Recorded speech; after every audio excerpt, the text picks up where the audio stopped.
Hi guys, I'm here to read to you Numbers 14, and this theme of that I'm going to be doing is about how people are ungrateful in the Old Testament for even the little things that God has done, and even the bigger things that God has done.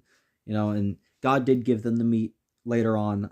I will say that God did give it to them, and they are still ungrateful because God now wants them to go to the city, right, to dwell in the city, and these people are afraid that the people in the city are going to kill them, right? So here's what the verse is right here. The people rebel. The whole community began weeping aloud, and they cried all night. Their voices rose in great chorus of protest against Moses and Aaron. If only we had died in Egypt or even in the wilderness, they complained. Why is the Lord taking us to the country only to have us die in battle? Our wives and our little ones will be carried off as plunder. Wouldn't it be better for us to return to Egypt? Then they plotted among themselves, let us choose a new leader and go back to Egypt.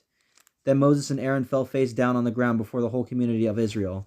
Two of the men who had explored the land, Joshua son of Nun and Caleb son of Jephthah, tore their clothing. They said to all the people of Israel, the land we are traveling through and explored is a wonderful land, and if the Lord is pleased with us, he will bring us safely into the land and give it to us.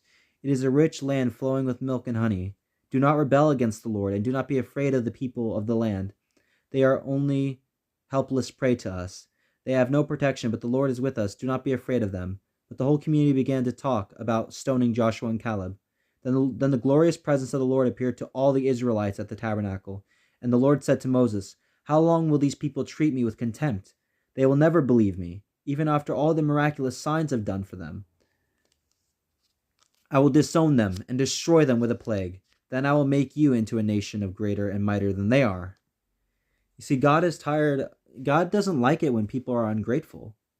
God, parted the sea, used Moses to part the sea to show great care for the Israelites, to carry them away from Egypt so Egypt would not hurt them anymore.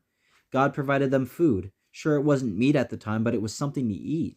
And the people were ungrateful. They expected more and more and more and demanded it. And when God didn't give it to them when they wanted it, they rebel. And that's the thing that God doesn't like, is that God did all these things for people, but we are ungrateful. It's never enough for us. And we need to show that we are content with what God gives us. And then God will bless us with more. Trust that God knows your heart. God knows what you need. And be content with what you have so God can bless you with more. And that's the point, is being grateful, loving God and wanting to do God's will, and then knowing that good things will come with following God.